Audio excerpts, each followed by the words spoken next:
Kita ini tidak ada gaji. Kalau pendetamu di gereja ada gaji bulanan, ada tahunan, ada tunjangan, ada pensiun dan sebagainya. Kalau kami tidak ada sama sekali. Karena itu apa dibilang? Bodoh kalilah kau ya berkhotbah kepada orang-orang yang membuat kesalahannya sendiri. Ya biarkan mereka menanggung itu. Ya sudah, kan mereka penjahat. Bukan satu dua orang mengatakan. Banyak bahkan orang-orang tua mengatakan itu sama saya. Kenapa kau layani orang-orang dalam penjara? Bukankah mereka layak untuk dipenjarakan? Betul. Saya gampang aja menjawabnya. Dua hal. Yang pertama tadi, Tuhan mencari orang berdosa, orang penjahat. Jadi saya maaf kalau saya menganggap kalian semua sudah bersalah. Sebetulnya belum saya katakan saudara bersalah. Betul? Pak polisi pun belum menduga. Tapi saya duga lah dulu saudara bersalah ya. Biar jangan melebar khutbah ini. Ya maafkan saya, karena terkadang bukan hanya di tahanan polisi, sudah dinyatakan selesai hukumnya pun terkadang keliru mengadili. Ya, banyak salah hukum. Bahkan dihukum mati pun ada, padahal bukan dia yang membunuh. Tapi izinkan saya mengatakan saudara dulu sudah bersalah. Karena itu kalau saudara sudah menjadi penjahat, melanggar KUHP, dengan sendirinya melanggar firman Tuhan. Justru saudara-saudara lah yang dikatakan dalam Matius 25. Ini saya berikan kepadamu hanya 3. Ini dari lembaga The Gideon International, di mana persekutuan ini memberikan kekayaannya untuk mencetak berjuta-juta bahkan bermiliar-miliar. Nah, kasih dia yang angkat tangan. Saya hanya membawa sedikit keterbatasan saya. Ini buktinya orang-orang, bukan harus orang kaya yang memberikan uang untuk mencetak ini. Kalau saudara membeli Alkitab, bayar itu di toko buku. Tapi memberikan ini kami cuma-cuma dan sebagainya. Inilah namanya The Gideon International. Dan tidak bertentangan dengan Lembaga Alkitab Indonesia. Sama dengan Lembaga Alkitab Indonesia. Inilah The Gideon. Itu simbolnya. Orang-orang dulu adalah orang-orang nakal juga. Kebanyakan. Sudah menjadi orang pelayan Tuhan.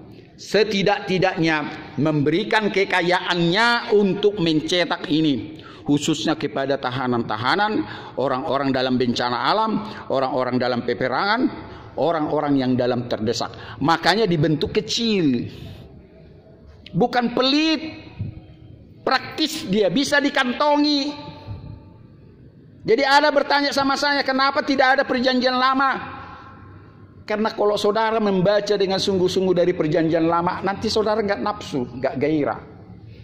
Bingung saudara membaca itu. Karena menurut pengalaman adalah bahwa dalam perjanjian baru ini, kalau saudara memulai mengenal Tuhan dalam firman-Nya, ada kegairahan, gampang saudara cerna. Kalau dalam perjanjian lama, bacalah Mazmur dan Amsal. Mazmur Daud dan Amsal Sulaiman. Itu sangat gampang dicerna. Petuah-petuah, nasihat-nasihat, gampang sekali. Kalau dalam Injil perjanjian baru, saudara nanti diperhadapkan kepada akhir daripada hidupmu dan awal daripada hidupmu. Saudara yakin Tuhan mengenalmu sekarang ini? Ada yang nggak yakin? Tolong interaktif dengan cepat. Saudara yakin Tuhan mengenalmu sekarang? Yakin.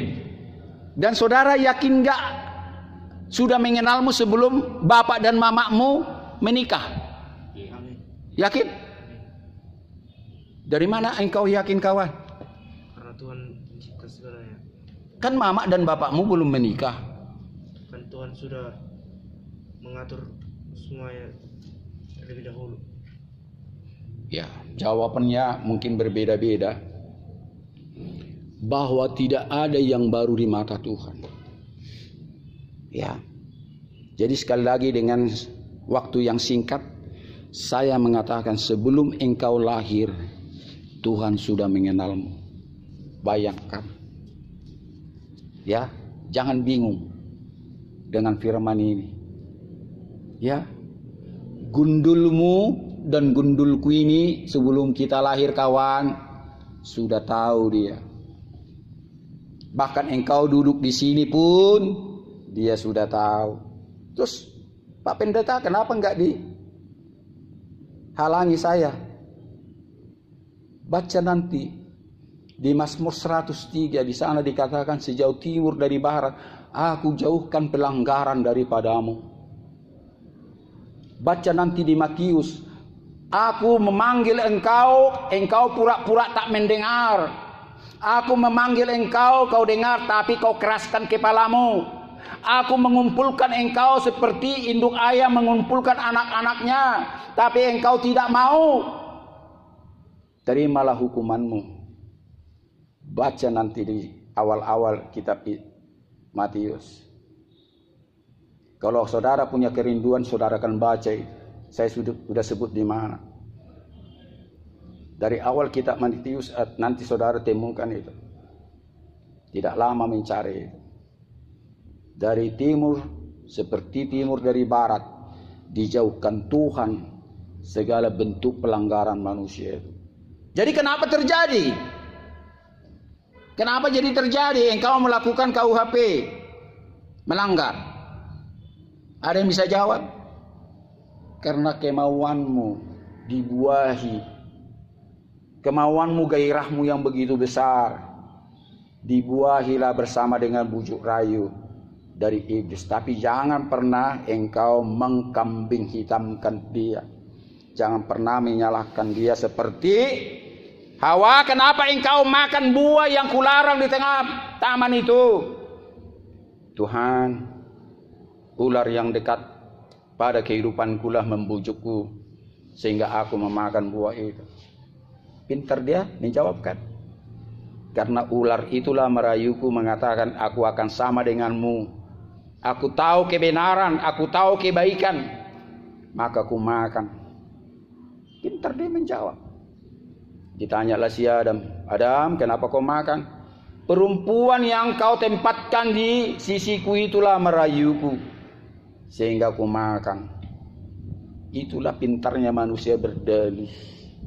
Bahkan saudara pun mungkin berdalih sama Pak Polisi tatkala diinterogasi. Jangan pernah berdalih sama Pak Polisi, apalagi nanti sama majelis hakim. Semua dicatat itu. Dalam pemeriksaan ditanya berapa kali kau berdalih dan semua, tapi terbukti di pengadilan makin berat hukumanmu kawan. Jadi itulah sifat manusia yang saudara harus tinggalkan. Mari sama-sama mengatakan dengan saya. Saya akan tidak berdalih kepada Tuhan. Kalau saya melakukan dosa dan pelanggaran titah-titahmu. Tepuk tangan sekali lagi dengan nanti ada waktu pengampunan dosa.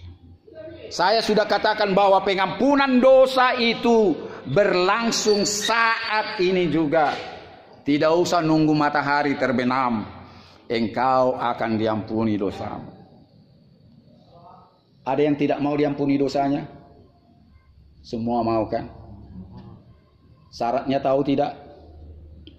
Saudara harus mengakui semua dosa-dosa orang lain yang bersalah kepadamu. Saudara sanggup, angkat tangan. Kalau tidak sanggup, jangan paksakan. Sanggup mengampuni orang yang bersalah selama ini yang engkau dendam? Ada yang angkat tangan? Hanya 2 orang, 3 orang? Yang lain tidak sanggup? Sekali lagi ya, saya tidak memaksakan saudara angkat tangan untuk mengaku dan mengampuni orang yang bersalah kepadamu, apalagi Tuhan. Ini masalah ini loh, masalah hukum dunia bisa kupaksakan kalau saya aparat. Ini masalah hukum Tuhan tidak bisa. Relahkah engkau mengampuni orang yang bersalah kepadamu? Maka 2 pengampunan dosamu Tuhan dengar dan Tuhan jawab dan Tuhan kabulkan. Itu aja syaratnya. Sudah, sekali lagi saya bertanya, tidak saya ulangi lagi, siapa yang rela mau mengampuni orang yang bersalah selama ini kepadamu? Angkat tangan. Sudah tambah. Cuma 1-2 orang yang tidak ya. Bolehkah kami tahu Bapak tidak mau angkat tangan? Boleh? Ada sifatnya, Pak. Apa sifatnya? Karena saya belum sempurna untuk menerima Tuhan. Belum sempurna menerima Tuhan. Apakah harus menerima Tuhan dengan sempurna? Bapak mau mengampuni orang bersalah kepadamu? Harus ya. Jadi belum ada orang yang bersalah kepadamu yang belum saudara ampuni Bapak?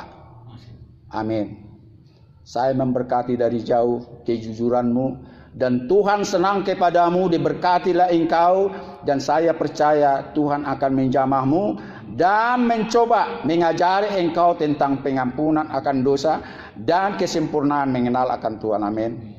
Bapak mau mengenal dia sebagai Tuhan dan Juru Selamatmu? Mau juga.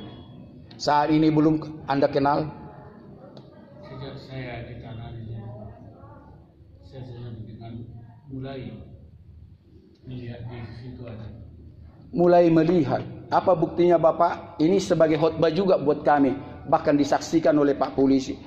Apa Bapak mengatakan mulai di penjara ini saya mulai mengenal dia? Iya.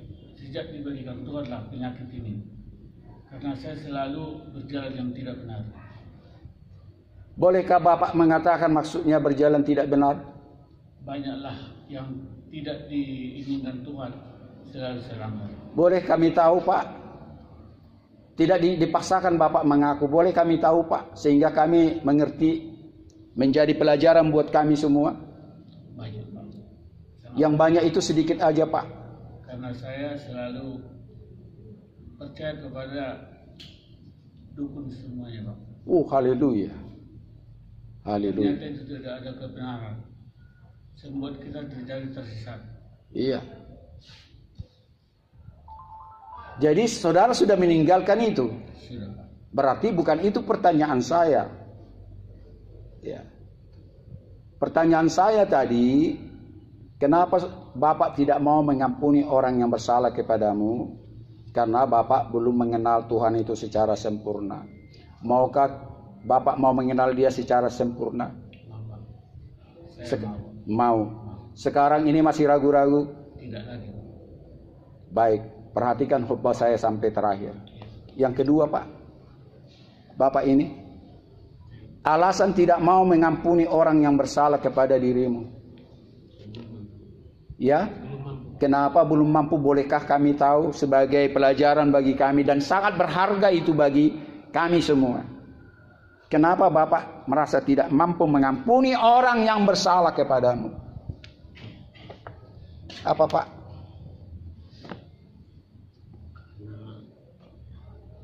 Nggak yakin bisa melakukannya. Tidak yakin. Tapi mau nggak? Mau mengampuni tapi tidak yakin. Saya kira itu tidak sinkron. Kalau orang mau mengaku secara mengampuni secara ikhlas, berarti dia sudah mampu. Tidak Bang, saya sudah mencoba tapi belum bisa. Alasannya coba. Kadang hanya mulut saya berkata tapi hati saya Masih dendam. Baik, terima kasih Tuhan memberkatimu. Nama Bapak siapa? Fransiskus Sijabat Pak. Siapa? Fransiskus Sijabat.